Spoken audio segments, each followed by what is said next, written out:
Ordinarily, I would stand up here and summarize the day. But it's been a long day, and I'm going to put the pressure on you. So I'm going to pick 5 people at random and ask them to tell me what their key takeaway from the day was. And I'm going to start over here with you, Sam Middlehurst. Key takeaway from the day. I think the most used word has been data. The second most used words, 2 of them, has been business model. So if we could connect those 2 in a meaningful way, I think that would be the thing that I'd take away from today. Thank you, Sam. Connecting data to help the business model. Sonia, what would you like to share with us as your key takeaway?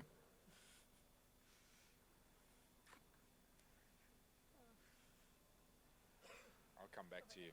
I'm going to go over here to Mike Nishi.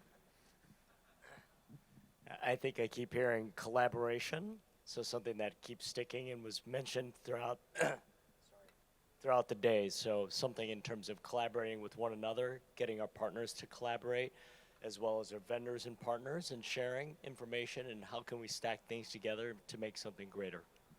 Thank you, Mike. Thanks, Mike. How about you? Sorry, I don't know your name. I'm Charlotte. Well, my takeaway is that on the digital space, we have a lot to invent. There is a lot to be made for the new generation. And I'm really curious to see what's going to happen, not really with fully immersed technologies, but in some kind of the virtual, real world. Wonderful. Thank you, Charlotte. What about over here? Who's going to have a go? What was your name? Sorry? Steve Brammer from Hong Kong 100. Hi. The bit that I was most interested to hear about, it has been the data side, which, as an older race director, is not sort of common currency for me. It feels as if I'm still learning it, but certainly the sessions all day actually have been, very, very useful. But it's complicated, and it doesn't come naturally necessarily to people who've come into race organization through passion for being outdoors and not necessarily in front of a computer or gaming. Wonderful. Thank you for that. And I think that is one of the things I hear so often. It's complicated, it's difficult, people feel that, and hopefully we've helped demystify some of it today. It can be challenging, but hopefully some people in the room to help. What about you, Niels?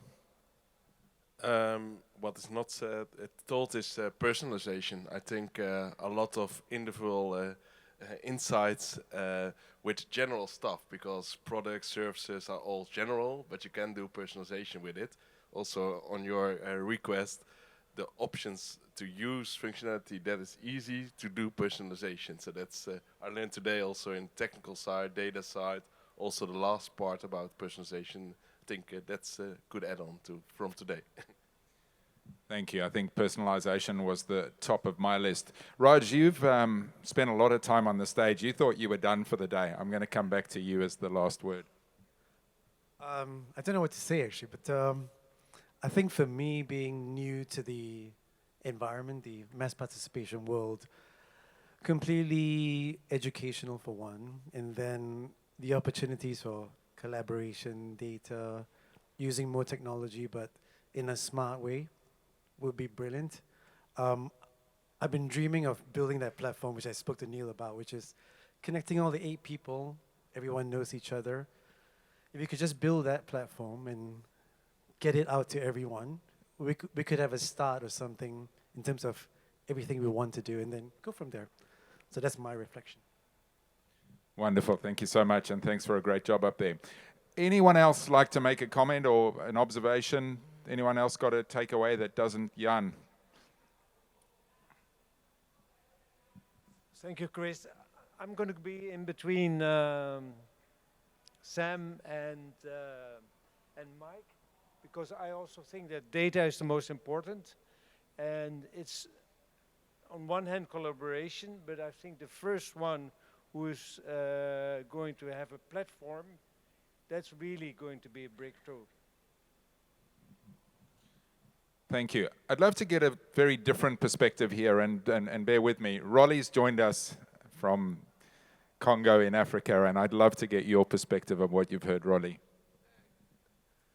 Yeah, I think I'll go as well with what Mike say about collaboration. Also, I got the chance to meet someone from Lagos Marathon here. And last night I was talking with Nori about the collaboration in Africa, how we can use different country and create something that it's also with tourism. And for data as well, I read a lot about it. And that's also a little bit difficult for in our region to collect data since people don't use much of the technology yet, like in different parts of the world.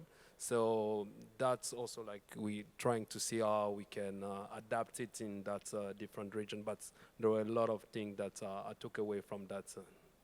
Thanks. Yeah. Thank you. I have another one here, Unmish. So I think data collaboration, we've spoken about it at length. I'd just like to say one thing. I think there is a tendency to address fandom and athletedom as a monolithic, homogeneous whole. It's not. Life is complicated, but it can be broken down. An elephant can be eaten one bite at a time. My suggestion to everybody here would really be, think of it in terms of segments as a marketeer would working for P&G or Unilever. There are 3 segments in sport, fundamentally. There's a fanatic who invests time, money, and emotion. There's fundamentally the fan who invests time and money. And there's the follower who fundamentally invests time. So time and emotion, and money. If you actually use that framework, you'll be able to actually really break it down in terms of why should data be important, why should collaboration be important, or the case might be. Because you're fundamentally it's like living in a family. You don't deal with everybody in the same way. So it's just tailored towards the 3 segments. If you keep the 3 segments in mind, just my 2 bits. I know it's been a long day, but it's been bugging me since the morning because the tendency is to think very broadly about a homogeneous whole.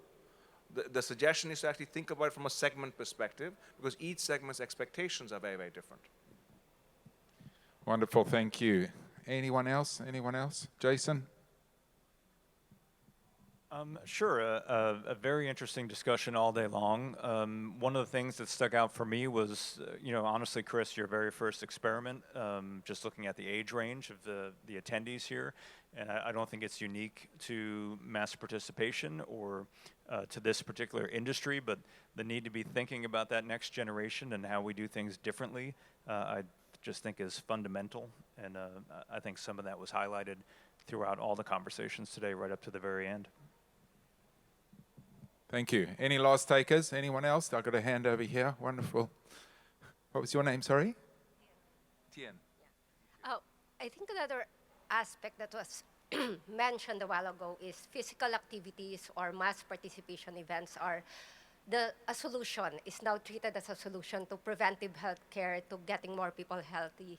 And for someone who's coming from the Philippines, what was mentioned also is that collaboration is important, being able to present it to the government and to agencies so that there will be more support from the government to mass participation event. Right now, this is something that is still far from happening in the Philippines as compared to a country like, nearby country like Thailand, Singapore, which has a very concrete support from the government in mass participation events. So I think knowing this and being able to gather data that would support this would be very important. And yeah, that's something that we should be working on. Great point. That data comes back again, doesn't it? Data, sorry, I come from Africa originally. I keep saying the data word, but I think you know what I mean. Last take, anyone? Any thoughts from you? Sure, yeah. I think we have seen so many new technologies today and everyone is doing amazing job. What we are missing is integration between all these applications. So if we have one integration of all these applications in one platform, So the participant who is participating for the mass for any event, so instead of getting emails from different organization, they get email from one organization where he's participating. So through integration, I think that can be done. So instead of everybody's doing everything, so I think integration would be a great idea. Thank you. Thanks, Shoaib. Caroline. And not just because I spoke on this topic, but I do think there's an enormous opportunity for this industry as a whole to reframe the thinking around where this platform is positioned in the market. And there is a massive opportunity for it to be positioned as a health and wellness platform. I think it's a long way from that, but I think that that's something that we should be all keeping top of mind, and there's opportunities that come with that. Certainly, thank you. Obviously, that was part of the start, but it came out in the government panel. It's come out, it's been a real frequent thread all the way through the day. Folks, I think unless anyone else has got one, thank you so much for staying the course. Hope it's been valuable. Thank you to all of our speakers, some of them still here. Thank you to Irene, who's done an amazing job and will be back tomorrow. A big reminder that we have the Prime Minister of Thailand tomorrow afternoon, and that's going to be an amazing experience. How often do you come to a sports conference and have a Prime Minister attending? And the man responsible for making that happen is Tom. Did you want to say a few words, Tom? This is our host, Tom. Sorry, I'm not supposed to be here, but 1:40, please stand by. The first ever our Prime Minister visit sport. Actually, he's not know about sport too much, but he know that everyone here, so he would like to say hi to you. So he will be here around 45 minutes. So here 45 minutes. After that, he will walk out. So please feel free to touch him.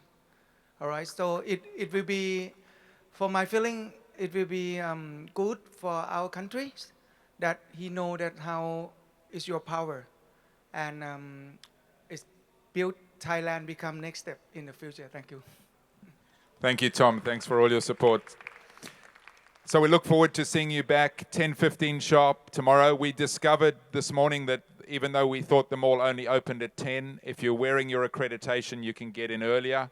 The air conditioning is on earlier as well, so make your way in earlier so we can start promptly at 10:15. Particularly important tomorrow with the Prime Minister coming, we need to run to schedule. Reminder of our official welcoming dinner downstairs, and kicks off at 6:30. Details in the app. Let me just grab my notes to remind myself of the name of the restaurant. It's called San Sap. San Sap. San Sam. Yes. San Sam, yeah. Irene, have you...